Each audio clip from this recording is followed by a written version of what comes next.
Did you see Bernard did it again? For the second time in the span of a week, Bernie Sanders was again interrupted a campaign rally. Several activists from the United Liberation Front for Palestine called out Senator in Bakersfield, California for his record of Israel amidst the U.S.-backed genocide. Bernie again returned his campaign talking points while he refused to engage with the criticism he was facing by the protesters.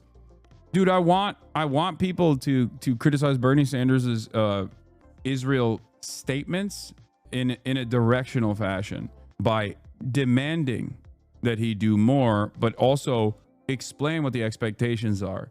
There needs to be a little bit more messaging discipline on this, because like asking him to call it a genocide is fair. I think that is a fair demand, right? Like, or asking why he doesn't call it a genocide is a fair question. But if you're going to be like, oh, your legislative track record is like ass or whatever, why won't you call for legislative action against weapons transfers to Israel? Like, well, then you're wrong. Like, he is doing that. You know what I mean? So get it right. It's important to get it right. Asking him to acknowledge reality, on the other hand, is not wrong. It is right. It's the correct thing to ask. I don't think it's a simple distraction, which is precisely the reason why I tried to enter the conversation when I talked to him. When I talked to him personally, the question that I had for him was like, what do we do about the First Amendment violations from the direction of like protecting Israel? Like, what the administration is doing at the behest of Israel is undermining First Amendment, which is something I know you care about, right? Like, that is a directional way to get Bernie to talk extensively about this issue. We, of course, didn't have enough time to cover that, to talk about that, but it's interesting because, like, it's not like Bernie Sanders finds himself at odds with people who do recognize what Israel is doing as a genocide. He is, after all, passing the torch over to AOC, who has recognized the genocide, called it out as it is in Congress.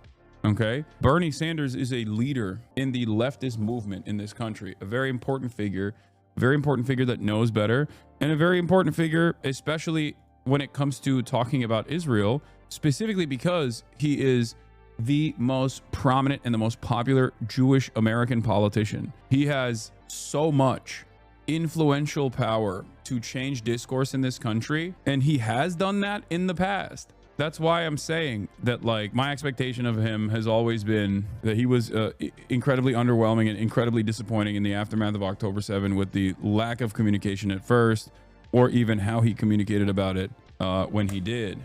Where's Jill Stein? I mean, I asked this question yesterday. Where is Jill Stein? Bernie's out there. Where's Jill Stein? Is she out there?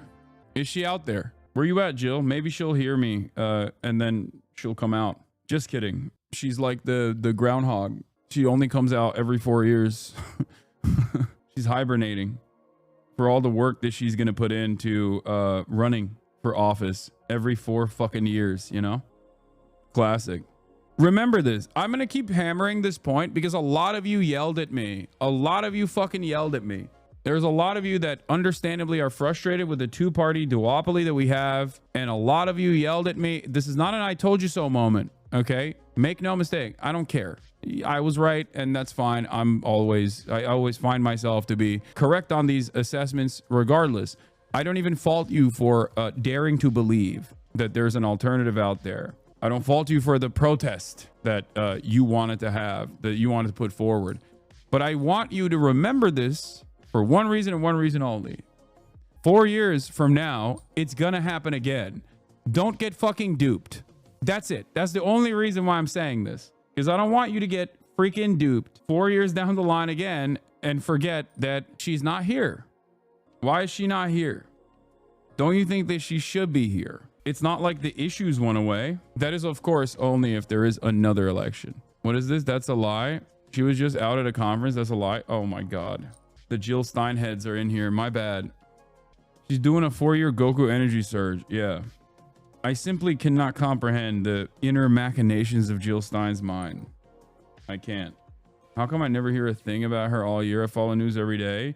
Well, I mean, look, the argument there would be like the media doesn't cover her unless she is seen as like a spoiler candidate every 4 years or whatever. What? The Bernie copium is really disappointing. I expected a real change in opinion. What?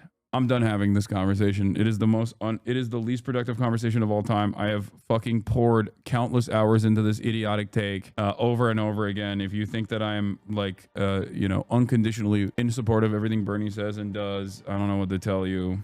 It's fine, man. Hey, you and the Vanguard is going to magically exist. Go to a fucking Bernie rally and start organizing at a Bernie rally. Stop chirping. Those people that participate in those rallies are literally closer to you in their opinions on Israel than they are to Bernie, but they still go out there and they still show up. It is on you to talk to those people and to guide them in a direction where we can all make meaningful change. Stop fucking chirping in here. You're fucking annoying. It makes you feel like you're doing something. You're not doing anything. God damn.